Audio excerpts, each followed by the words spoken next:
Thank you for being here and for listening to me and for letting me share with you this topic that I'm really interested in that is going to benefit you a lot, especially in times like this when there's uncertainty. So on top of the potential physical stress, there's also mental stress that comes from not knowing when this is going to be over and a lot of restrictions we face in our lives.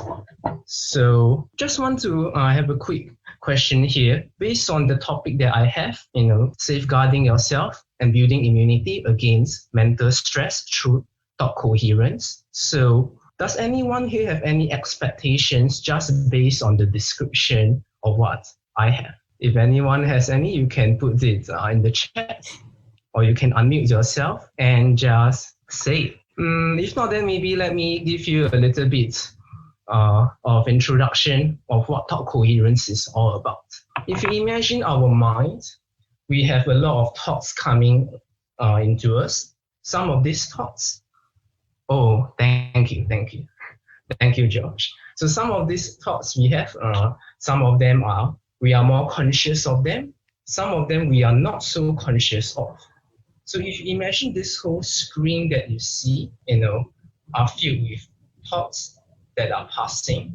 So the thoughts at the top part of the screen are those that we are more conscious of, and thoughts at the bottom part of the screen that we are not so conscious of. And usually it's the thoughts that we are not so conscious of because they are beyond our awareness. If these thoughts are unhelpful thoughts like, when is this COVID virus going to end? What's going to happen to my clients? What's going to happen to me? All this cause a lot of stress to the body, including psychosomatic stress.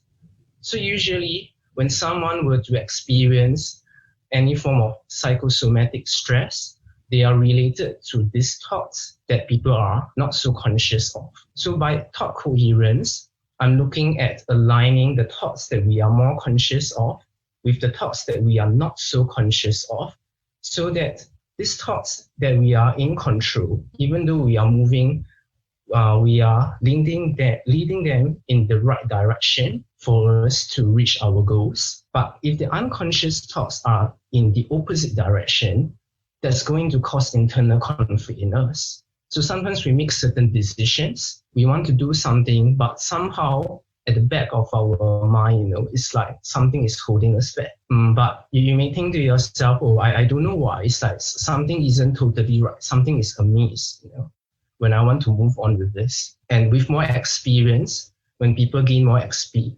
exposure to life, and then they realize that, actually it's because I did not see what are the potential pitfalls. So let me just change the view. Is there a way for me to look at everyone? You can change your view so that you can see everybody's thumbnail, should we say.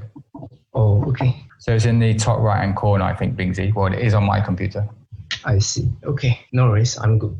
So back to thought coherence here. So it's quite common and quite often that a lot of mental wellness programs that involves affirmations, things that are self-empowering, and also to take note of our thoughts so that in case we start to think negative thoughts, we can reframe our mind and start to change them to something positive.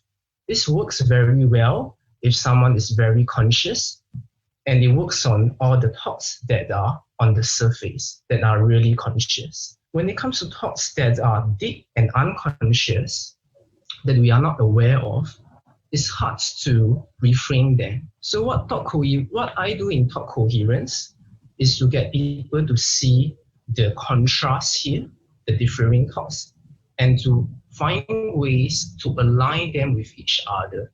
And with this alignment, then people can fall back to working on their conscious thoughts and make sure that they are in line with our goals. And that less conscious and the more conscious thoughts will be able to work with each other.